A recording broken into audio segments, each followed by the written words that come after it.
Hey guys, this is Scott here from the Kingsville Volunteer Fire Company. Today we're going to be showing you how to refill your oxygen cylinders. So the first thing we're going to do is obviously have an empty oxygen cylinder.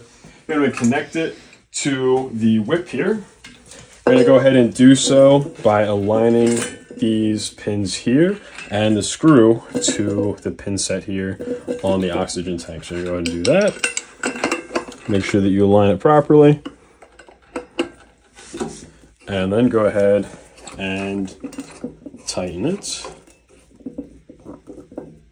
And then once it is secure, you can go ahead and open your oxygen cylinder. If it doesn't have this key on top, you can also go ahead and use a wrench. Once the oxygen cylinder is fully opened, we're going to go ahead up here and open up the whip. So all this is doing is just taking the pressure from the system and it's feeding it down the cord into the oxygen bottle. We'll give that a second for the pressures to equalize. So you see we're at about 1100 PSI. So this bottle is about half full and we want it to be completely full. So the first thing we're going to do is start with bottle number one. So open up bottle number one.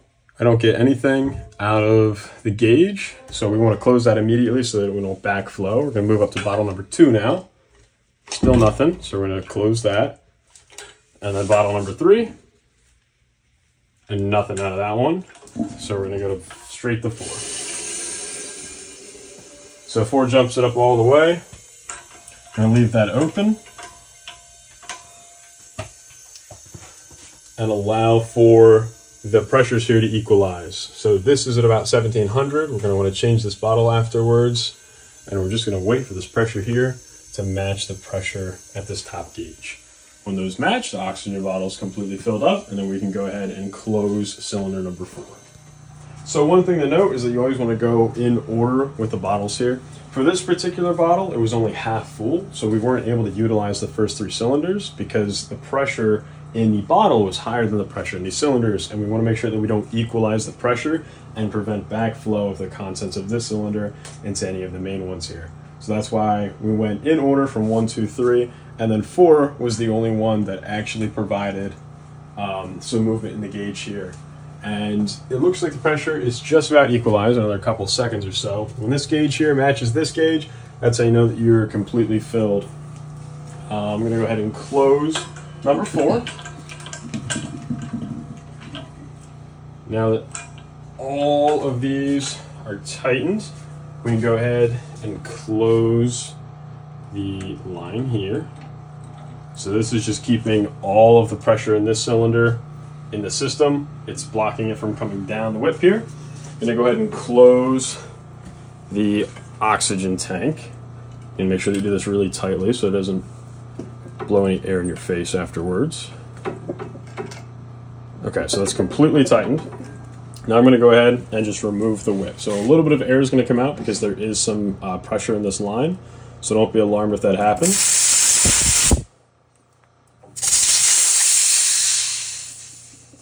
So just go ahead and unscrew that. Now all of the air in this line is out. But make sure that this is completely closed because if not, you're going to lose all of the air that's in your O2 bottle. So one thing I like to do after it's filled, obviously, if you need to go stock this somewhere, like in your green bag or on the medic unit, do that. But you also just want to verify that you have your O-ring and there's no damage to this little area here, because if there is, for future reference, you can have a bottle like this where there is damage and the cylinder doesn't work properly. Now, this works properly. If this is a reserve bottle for the medic unit, you just go ahead and slap it on there. But if this is something that's going to be in your green bag, you're going to be using it frequently, you're going to go ahead and put your regulator on it. And that's just going to be the same exact process here with the whip. So go ahead and attach the regulator. Make sure you do it tightly.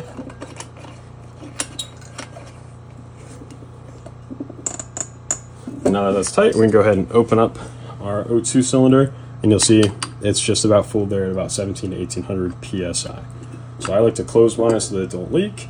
And now this oxygen bottle is in service and ready to be used. Hey guys, my name is EMT Cameron, and I'm here today to explain to you how to change out the larger bottles of the Oxygen Cascade system here at Kingsville Volunteer Fire Company. So, if we need to change the bigger bottles over here, let's say you just now got done filling up a bottle like Scott just now did, The first thing you want to make sure is you bleed off the entire system, because as you can see, there's some built-up pressure in here.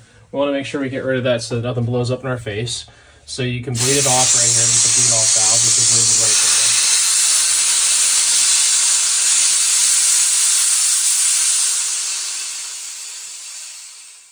Okay, so that's all the air out of the system. Now there's no longer pressure built up. We can tighten that back up. And we're gonna loosen this first one here. Once this is all the way loosened, this is gonna come off. Okay, so now you have to undo this strap here because this is what's holding them all in. So you can just pull the strap out.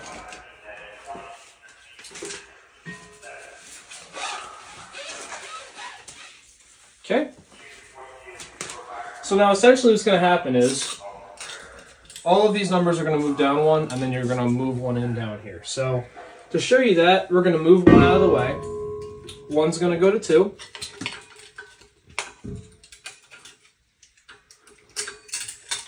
And then 2 is going to go to 3, like this.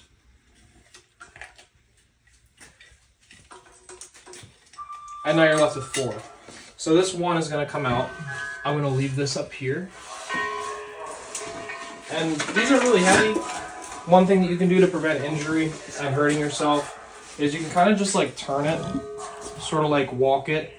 You can, it doesn't get stuck on the actual oxygen tanks. You can kind of like walk it and twist it just like that. You don't have to pick it up or anything, so that you reduce your risk of injury.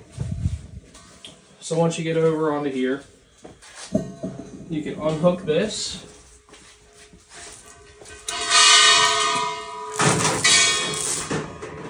And you're just going to rotate this guy on in here. Try to slide him.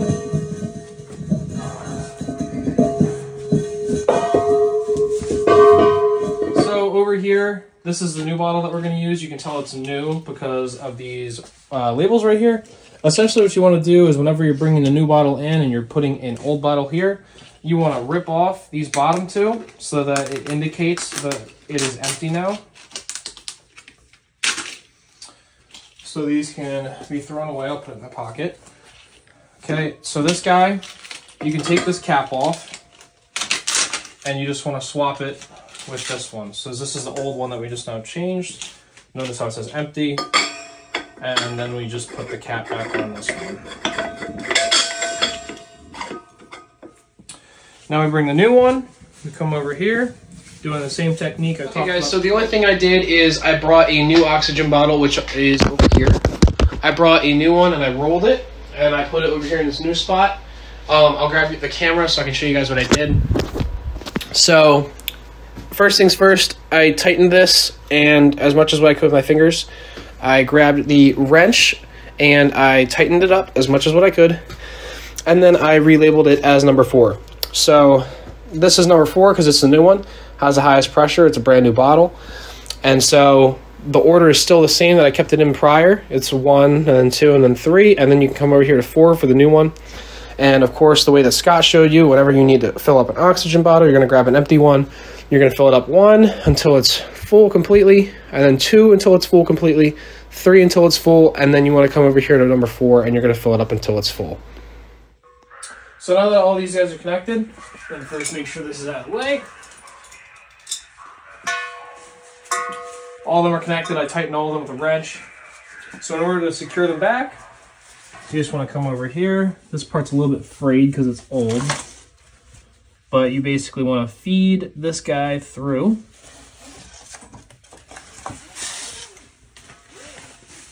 And make sure it's tight. This is going to hold them all in place, make sure they don't fall over on you. And then you want to come over to this alligator clamp. And there is this space in the middle that you basically want to feed this rope through. And it might take a second because, like I said, it's frayed. It's hard to use.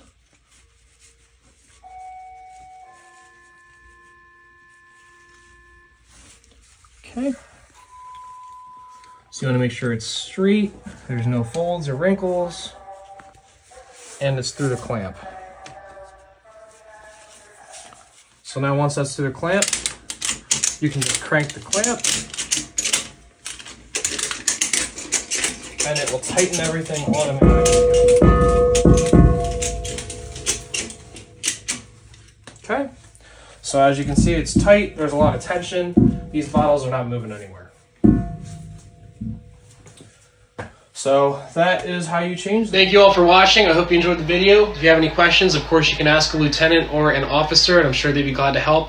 But I hope that this video was helpful to at least some of you so you know how to change and fill up the oxygen bottles here at Kingsville Volunteer Fire Company.